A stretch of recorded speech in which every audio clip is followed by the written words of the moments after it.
जय जिनेन्द्र।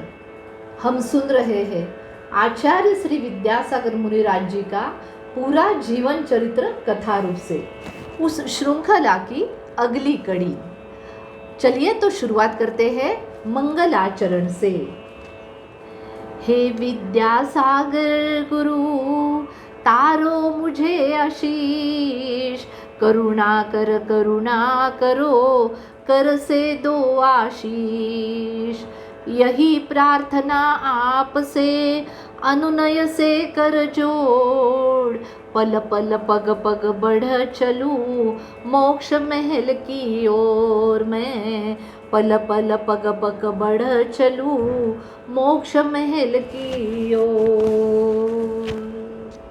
बोलिए पंच परमेष्ठी भगवान की जय जय जय। आचार्य श्री विद्यासागर मुनिराज जी की जय जय जय। श्रोताओं, अब तक हमने सुना ब्रह्मचारी विद्याधर जी की मुनि दीक्षा का प्रसंग हम सुन रहे हैं। मुनि बनने से पूर्व उनका निकला हुआ जुलूस। महावीर भैया दीक्षा विदे के लिए सदलगा से निकलकर अजमेर पहुंचे और उनके सामने ही आ रहा था वो भव्य विशाल जुलूस। मालूम है, इतने बड़े जुलूस में, इतनी बड़ी भीड़ में हाथी पर सवार थे ब्रह्मचारी विद्याधर जी। उन्होंने इतनी भीड़ में भी अपने बड़े भैया को दूर से ही पहचान लिया था। कैसे पहचान लिया था? दीक्षा विधि होने के बाद उन्होंने ही भैया को बताया था कि इतने पुरुष थे वो जुलूस में, लेकिन इन सब में एक ही आदमी के सिर पर वो सफेद वाली टोपी थी।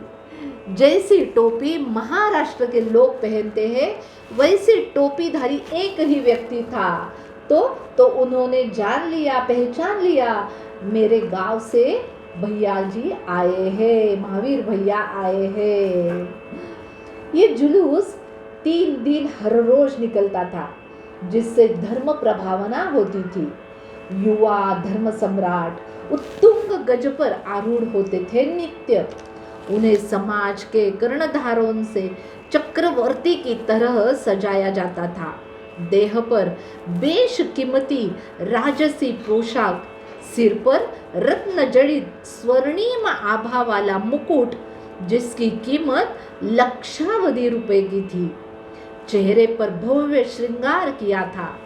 पूर्ण रूपेण युवा सम्राट दिख रहे थे वे। हाथी पर बैठे बैठे विद्याधर जी मुस्का रहे थे। न हाथी पर बैठे थे इसलिए, न राजसी पोशाक पहन लिया था इसलिए, और न वे महत्वपूर्ण व्यक्ति थे उस दिन के इसीलिए। तो वे सत्य को समक्ष देखकर मुस्का रहे थे। भगवान महावीर की उन्हें याद आ रही थी। भगवान महावीर ने तो उनका राजपाट छोड़कर दीक्षा ली थी, लेकिन यह तो वैसा कुछ था ही नहीं। न धन था, न बाकी कुछ था, तो छोड़ने का प्रसंग आया ही नहीं था। क्या छोड़ते वो? तो क्या छोड़े, इसकी प्रसन्नता थी और इसीलिए वो मुस्का रहे थे। मन ही मन में सोच रहे थे। क्या सोच रहे थे? प्रसन्नता का पात्र बना हो यद्यपि अल्पशास्त्र, हो आनंद पात्र उनका क्यों हास्य करे आत्मन। जिन भक्ति से निज भक्ति की वसंत ऋतु आई, आत्म को किला कुहक रही, दर्शन दो जिन राई, दर्शन दो जिन राई। अब दीक्षा विधि शुरू होने लगा। मंच पर आचार्य श्री ज्ञान सागर जी महाराज, सब शुल्लक जी, ब्रह्मचारी जी, समाज के प्रतिष्ठित गण और महावीर भैया जी बैठे थे। हर एक के मन में अलग अलग विचारधारा शुरू थी, लेकिन राह तो एक ही थी, दीक्षा विधि देखने की। उसे प्रारंभ हो गया। ब्रह्मचारी विद्याधर जी ने खड़े होकर गुरुवर की वंदना की, हाथ जोड़कर दीक्षा प्रदान कर देने की प्रार्थना की। तो गुरुवर आचार्य ज्ञान सागर महाराज जी का आदेश आया, ब्रह्मचारी जी आप जनता को उद्बोधन दे। तो अपने सार गर्भित वचनों से उद्बोधन देने लगे विद्याधर जी। तदुपरांत विधि था केशलुंजन का। अरे ब्रह्मचारी जी की लंबी लंबी काली चमकती दाढ़ी बहुत मनोहर दिख रही थी। सिर पर लंबे लंबे काले काले घुंघराले बाल शिशुओं की झालर की तरह हवा का साथ अब तक तो दे रही थी, पर अब विद्याधर जी ने हवा में उड़ने वाले केशों का लुंचन करना प्रारंभ किया। अपनी मुष्टिका से सिर से बहुत सारे बाल खींचना शुरू हो गया। देखने वाले आह भर पड़ रहे थे। कुछ स्थानों से रक्त गिरने लगा था, पर उनके चेहरे पर आनंद ही आनंद था। अब हाथ गया दाढ़ी पर। दाढ़ी की खिंचाई बहुत ही कष्टकारी होती है, पर बड़ी दृढ़ता से हाथ चलने लगा विद्याधर जी का। पूरा चेहरा लहूलुहान हो गया। तो श्रावक सफेद वस्त्र लेकर उनकी तरफ दौड़े, लेकिन उन्होंने किसी को भी चेहरे को छूने नहीं दिया। बाल खींचते रहे, रक्त बहता रहा, पर वे तो अविचलित थे, आनंदित थे। केशलुंचन पूर्ण होते ही पंडितों, श्रावकों और अपार जनसमूह के समक्ष गुरुवर ज्ञान सागर जी महाराज संस्कारित कर उन्होंने दीक्षा प्रदान की ब्रह्मचारी विद्याधर जी को। उसके बाद विद्याधर जी वस्त्र छोड़ने लगे। सुनो, तब एक आश्चर्यकारक घटना घटी। हम सब तो जानते ही है, दीक्षा विधि शुरू थी अजमेर में। वहां थी राजस्थान की जून माह की गर्मी और खचाखच भरे पंडाल में 20-25 हजार नर नारी। वातावरण भट्टी जैसे हो गया था, सब पसीने से नहा रहे थे। पर जैसे ही विद्याधर जी ने वस्त्र छोड़े, पता नहीं कैसे कहां से बादल आ गए और पानी की भीनी भीनी बौछार होने लगी। बारिश बरसने लगी, हवा ठंडी होने लगी, पूरा वातावरण शांत और ठंडा हो गया। ऐसे लगा सबको कि प्रकृति साक्षात गोमटेश्वरी दिगंबर मुद्रा का महामस्तकाभिषेक कर रहे हो, या देवों सहित इंद्र ने आकर प्रथम अभिषेक का लाभ लिया हो। कुछ समय बाद बारिश रुक गई, सूर्य की किरणें बिखर गई, सभी दंग रह गए। कहने लगे, अरे ये तो महान पुण्यशाली विद्याधर जी की महिमा है। सब उनके पुण्य की बखान करने लगे। कितना पुण्यशाली जीव है ये। हम सभी यह सुनकर सोच रहे हैं, है ना? सच्चे धर्म पर श्रद्धा, पुरुषार्थ, मन की दृढ़ता, ऐसे अनेक गुणों से ही पुण्योदय प्राप्त होता है।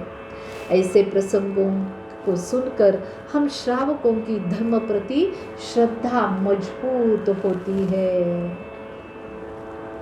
अब गुरुवर आचार्य श्री ने उन्हें पिच्छिका और कमंडलू सौंप दिया। पिच्छिका मोर पंखों से बनती है, जिससे सूक्ष्म जीवों की रक्षा होती है। अरे यह तो संयम का उपकरण है। और कमंडलू तो बाह्य शौच उपकरण है। मुनिराजों के पास पिच्छिका, कमंडलू और शास्त्र रहते हैं। इन्हें अपने साथ रखना उन्हें आवश्यक होता है। इनमें उन्हें ममत्व नहीं होता तो ये उपकरण परिग्रह में नहीं आते। कहते हैं ना, हाथ कमंडलु काठ को पीछे पंख मयूर, हाथ कमंडलु काठ को पीछे पंख मयूर, विषयवास आरंभ सब परिग्रह से है दूर। गुरुवर ने उपकरण प्रदान करके मुनि पद से संबंधित निर्देश दिए। दीक्षा विधि संपन्न हुई। सबने जय जयकार किया। बोलिए आचार्य ज्ञान सागर मुनिराज की जय जय जय। मुनिराज विद्यासागर जी की जय जय जय। ब्रह्मचारी विद्याधर जी देखते दिखते पूज्य मुनि 108 श्री विद्यासागर जी हो गए। मुनि विद्यासागर जी की जय। ऐसे जय घोषों से पूरा अजमेर खिल गया, आनंदित हो गया। थोड़ी देर बाद समूह शांत हो गया और नए मुनि के दर्शन में मग्न हो गया। अब कोई आंखें हटाने तैयार नहीं था, एकटक निहार रहा था। सदलगा की धूल बन गई थी सेहरा का फूल।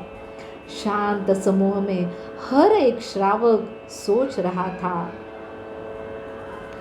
महान हो पंचम काल में, महान हो पंचम काल में, करे सर्व गुणगान, शीश झुकाकर हम सब करे मन वच काय प्रणाम।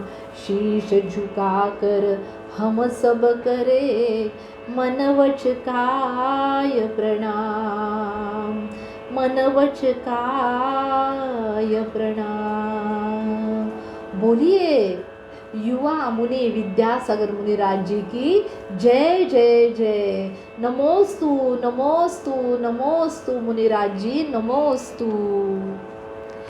इस दीक्षा संस्कार में विद्याधर जी के माता पिता का महान पद प्राप्त करके अजमेर के गौरव बने थे श्री हुकुमचंद जी लुहाड़िया और उनकी धर्मपत्नी श्रीमती जतन कुमार जी। इस प्रसंग में आचार्य श्री जी से आजीवन ब्रह्मचर्य व्रत प्राप्त करके दंपति ने अपना भव सफल कर लिया। अब अनुरोध स्वीकार कर मुनिवर आचार्य ज्ञान सागर जी महाराज जी ने प्रवचन प्रारंभ किया और उनकी ज्ञान वाणी में सब लीन हो गए। बाद में मंच पर विराजित आचार्य और नए मुनिराजों को निहारते हुए आनंद से मन ही मन वहाँ का हर भाग्यवान श्रावक गुनगुनाने लगा। क्या? परम पावर मुनिवरों के पावन चरणों में नमो, परम पावन मुनिवरों के पावन चरणों में नमो। शांत मूर्ति सौम्य मुद्रा आत्म आनंद में रमो। शांत मूर्ति सौम्य मुद्रा आत्म आनंद में रमो। ऐसे परम दिगंबर मुनिवर देखे हृदय हर्षित होता है। ऐसे परम दिगंबर मुनिवर देखे हृदय हर्षित होता है, आनंद उल्लसित होता है। सम्यक दर्शन होता है, सम्यक दर्शन होता है, सम्यक दर्शन होता है, सम्यक दर्शन होता है। जय जिनेंद्र आप सबको और सब जीवों के प्रति क्षमा भाव।